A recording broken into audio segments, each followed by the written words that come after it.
And that's it. Apple's event was already taking place, and as expected, Apple tried to show its customers what it had to offer. As an Apple fanboy, I watched from the comfort of my couch as Tim Cook and his team were opening the curtain to the new products and services.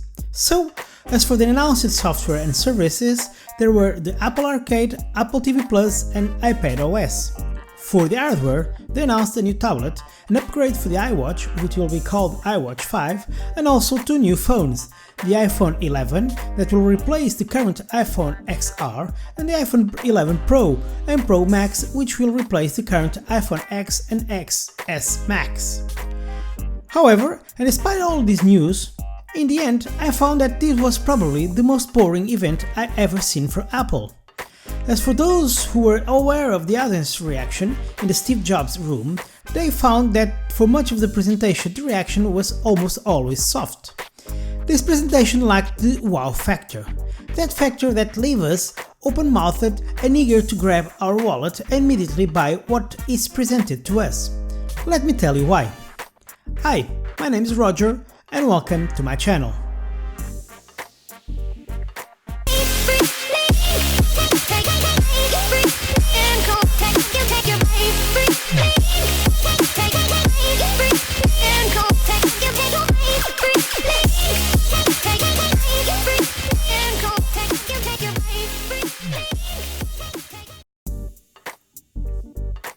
Hello everyone!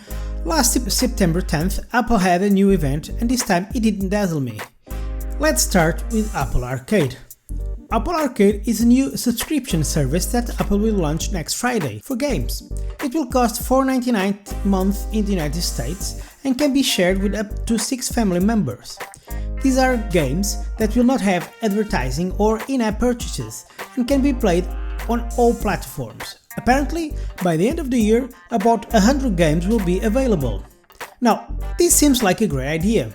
The problem for me is the kind of games that will be available. Judging by the two games presented, there will be no special differentiation from the games that are already available in the App Store games section. That is, games with very little interest in terms of history, gameplay and graphics.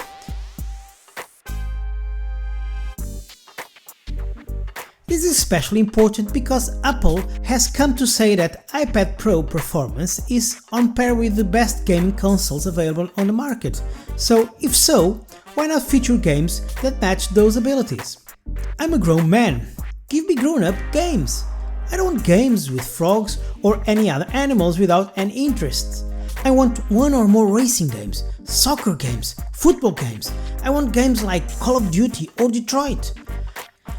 I realize that Apple wants Apple Arcade to be playable on most Apple devices, and hardware on older devices may have trouble running games of this kind. But if all the games are similar to the ones already presented, it does not convince me, and most likely, after making use of the free period, which will be of 1 month, I will not subscribe.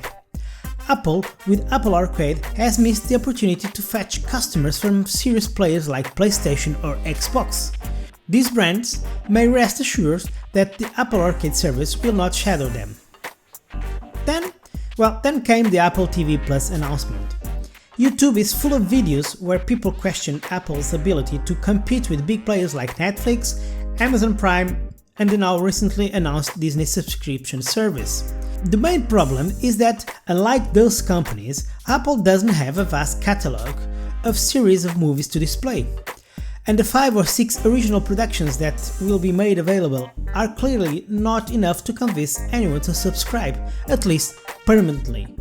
It remains to be seen whether the service will only have this series or rather have a larger catalog. What Apple has already figured out is that Apple's TV Plus service will be available from November this year, will cost $4.99 a month in the United States and can be shared with up to 6 family members. Alongside this, Apple has made it clear that anyone who buys a new iPad, iPhone or Mac will have a free subscription for a year, which proves to be a smart step as it will allow Apple to launch more of its productions over this period. Well, regarding iPadOS, there was no major news. iPadOS is a new operating system created exclusively for the iPads. through which Apple intends to approximate the user experience that customers have on the Macs with the one with the Mac OS system. If you like, you can watch the video I already made about the 4 reasons why iPadOS will turn the iPad into a computer. As for the hardware, Apple has announced a new 10.2-inch iPad that will replace the current iPad 9.7-inch as the getaway to the iPad range. Since I have an iPad Pro 2018, it's not a model that piques me any interest. However, it presents itself as an interesting proposal for those who want to start in the iPad world or for those who cannot access the higher ranges. The price is attractive if you consider the competition. I see it as a product to be purchased by high school students or college students.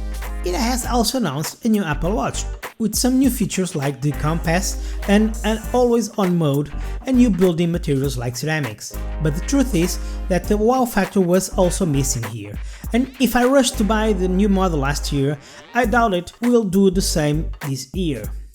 Finally, the iPhone. This was in fact the highlight of the event. And not for the presentation of the iPhone 11 Pro, but for the presentation of the iPhone 11, which will replace the current XR. It brings new colors, plus a rear camera and increased battery life, all at a more affordable price. It's for me the iPhone for the masses, and chosen by most customers, being the Pro version for those who really need the difference that this phone has compared to the non-Pro version, or for those who always like to buy the top-of-the-line iPhone, although they do not use their full potentials for the most part. As for the iPhone 11 Pro and Pro Max, they have different measures, 3 rear cameras and longer battery life. Apple insists on keeping the Lightning connection, but presents us with a quick charger. Contrary to rumors, there is no reverse wireless charging, as well as it's still impossible to use the native camera application for taking photos in RAW format. It's perhaps the only product that I consider to buy, above all for the new camera and better battery, especially because I use the Filmic Pro application a lot, which at the event took the opportunity to announce the new features on this app, which are very interesting for creators. And all in all, the presentation was this: boring and without big news. Gone are the days when the simple introduction of a new generation of iPhones moved crowds. Nowadays, the market is more mature, saturated with many offers available, and people keep their mobile phones longer, not only because the new generations do not have big news, but also because they have paid a lot of money for current ones. I think that in this respect, Apple was a victim of its pricing policy, which makes people not change phones so often. Nowadays, it is not enough to say that a new iPhone is faster, has a better camera and better battery. Apple's biggest challenge is to redesign the iPhone by figuring out what people want it to be and inventing the technology to build it. And that's it, that's what I had to say to you. Tell me in the comments below if you agree with my review, if you are going to buy any of these new products and why. See you soon!